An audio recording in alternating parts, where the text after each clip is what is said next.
Hello, everybody. This is Pastor Willie, and this is the encouraging word for today. The verses we're going to look at today are amazing. They're shocking, and they're unbelievable and incredible. I mean, they just jump off the page at you when you read them. Now, let me give you a little background. Jesus is walking with his disciples, and he's explaining to them that he is going to go to Jerusalem, and by this time the Jewish authorities are against Jesus and plotting to kill him. But he explains to the disciples they're going to go up to Jerusalem. He's going to get arrested. He's going to get beaten, and then he's going to be killed. So he's explaining this to his disciples.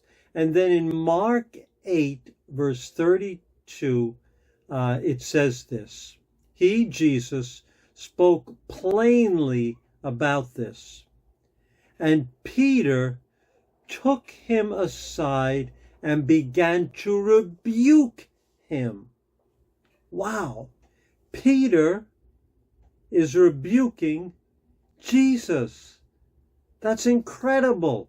I mean, before this, they used that same word, rebuke, rebuking a demon in somebody, rebuking sickness out of people. And here is Peter, who's not Jesus, who's a follower of Jesus, and he's rebuking Jesus.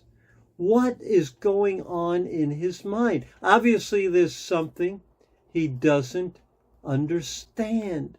And so Jesus turned around, it says in verse 33, Jesus turned and looked at his disciples, and he rebuked Peter. Now, when Jesus rebukes somebody, it means something. When Peter rebukes Jesus, it has no power whatsoever. But why was Peter rebuking Jesus? It's because he did not understand, the same as we do not understand, what it means to be a follower of Jesus. And so Jesus rebukes Peter, and he says this: "Get behind me, Satan." Now, Peter is not Satan, but at this moment, he's lining himself up with Satan's purposes. Now, we don't have to be demonized or even demon-possessed to be lining ourselves up with Satan's purposes. And that's what Peter did here. Satan's purposes are the opposite of Jesus's purposes. And so Jesus explains, he says, you do not have in mind the concerns of God, but merely human concerns. Think about that for a moment. You do not have in mind the concerns of God. So Peter did not have in his mind God. He was not lined up in his mind with God. He was not in sync with God. He had human concerns. And what are human concerns? Self-preservation, self-advancement, self-aggrandizement, if I'm pronouncing that correct, self-promotion, self. That's lining yourself up with human concerns about your safety, about your comfort, about your life. And my friends, we do this all the time. We pray for things that will be satisfying to us. We pray for things that will make us healthy, wealthy, and advance in life. But those are merely human concerns.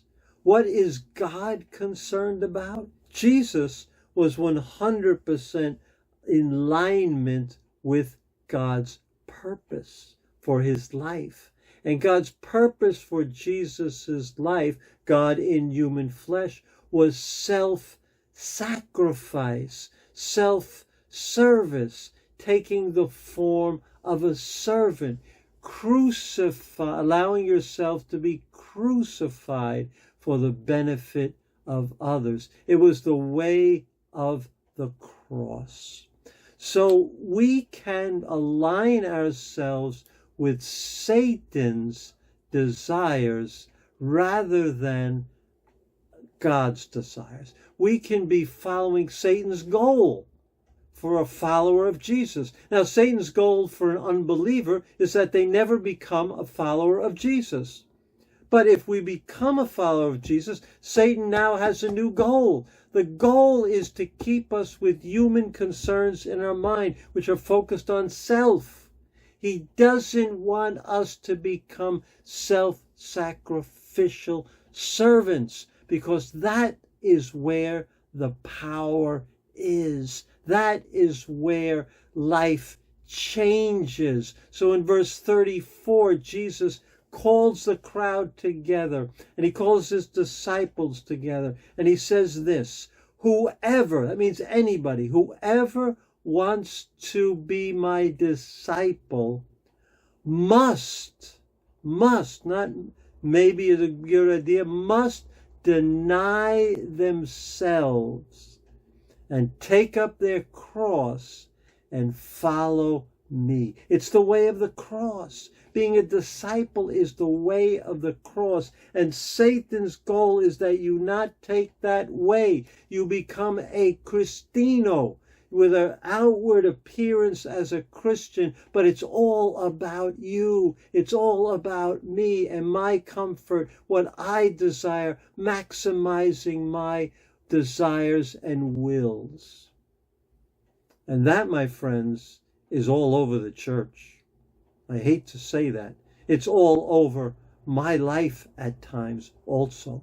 Jesus' way is to set your face like flint towards the cross, to deny yourself and take up your cross and follow him in that life of self-denial and sacrifice.